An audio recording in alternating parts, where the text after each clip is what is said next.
Rina's airport in Tirana 1 year ago. Apache helicopters prepare for military action in Kosovo. NATO is building a base here, and Albania hopes that it will bring money as well as troops into the country. This is how it looks a year on, now that NATO has left. Tirana's airport is falling further into ruin despite NATO's intentions of investing and setting up a long-term base here. Fatmir Medju, leader of the opposition Republican Party, explains. During the Kosovo crisis, we have a simple fact that happened with the NATO troops. These troops of NATO was trying to buy a piece of land and a building also close to the airport, but they couldn't because at the same time were two property owners. So this means that in this country we have a lot of confusion, especially after we have the constitution. The government is not liking to respect that. The soldiers of the Albanian army are left with few weapons after the plunder in 1997 and offers illegal arms sales to the Kosovo Liberation Army. The army can't even summon half its conscripts, and the rest refuse to do their military service. Due to the corruption, the army is a shambles.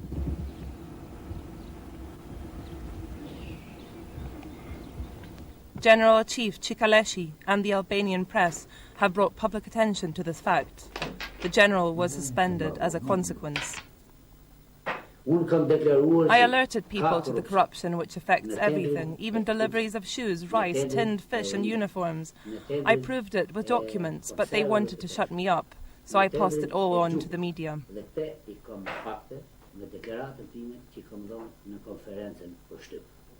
The general has been silenced, but many of the army have been silenced by death.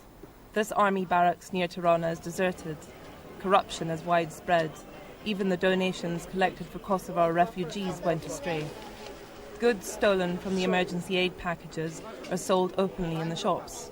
It's so commonplace that even this policeman turns a blind eye as he makes his illegal purchases. With anarchy all around, it is virtually impossible to enforce traffic laws. Everyone totally ignores the new one-way system in Tirana.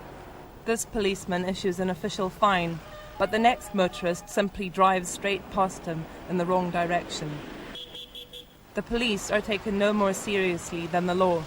The motorist in the Mercedes at this crossroads is not only driving against the one-way system, but also goes through a red light. One of the problems is that a lot of motorists have special status and are exempt from traffic rules. We police are the first to break the traffic laws, and the army, the Secret Service and others all have special permits.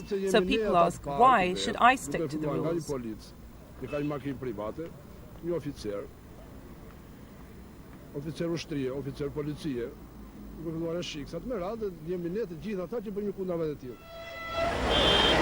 Politicians are the same.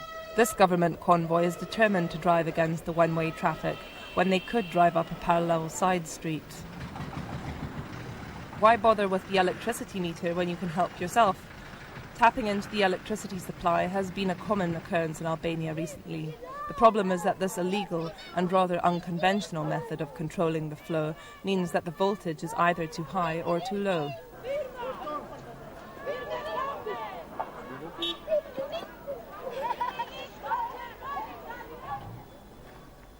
A state electrician who wishes to remain anonymous explains a few of the discoveries criminals have made, which have led to increasingly longer and more frequent power cuts.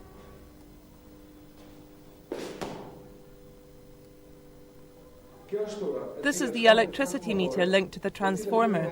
People steal the copper elements because they can sell the copper, which means that instead of a current of 220 volts flowing through here, there's 340 or more, which soon blows up TVs, videos and other appliances. Electrical goods retailers benefit from the chaos and can hardly keep up with their deliveries. The Dealers Association has long been suspected of bribing power plant workers to deliberately overload the voltage to blow up appliances to boost their businesses.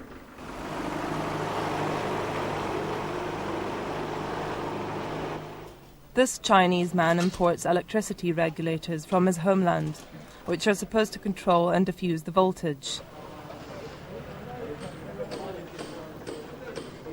The manager of the state electricity plant chose not to give us an official interview, so we visited him unannounced. He invited us into his office but was not prepared to make any kind of statement in response to allegations that he's been tampering with electricity levels. I really don't know. I have no idea whether that actually happens. I couldn't say for sure. But the management of the electricity company do know that copper from the transformers is stolen and sold on.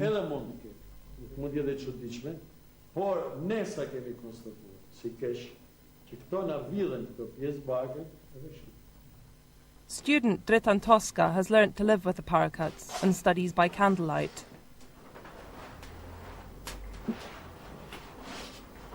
We haven't had any electricity for 2 weeks. I just have to study without it. As usual, it's crap.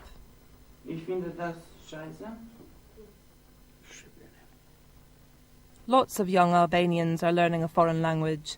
They want to emigrate because they see no future in Albania. This production of Don Giovanni took place in Tirana 6 months ago, when it was still possible. It's all gone quiet now.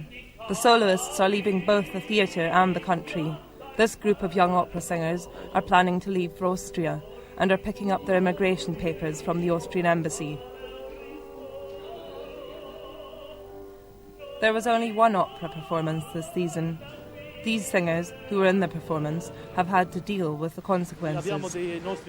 Our colleagues went on a hunger strike.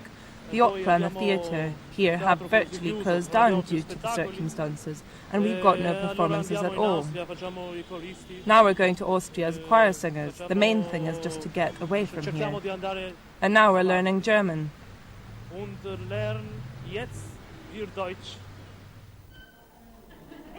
The 5 young singers are rehearsing for their next performance in Vienna in March. They are singing in the choir in the chamber opera's premiere of Orpheus and Eurydice.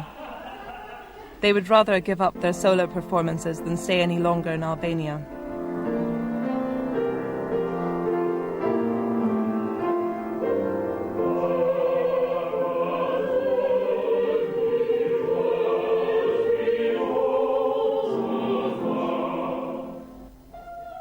They wouldn't be the first.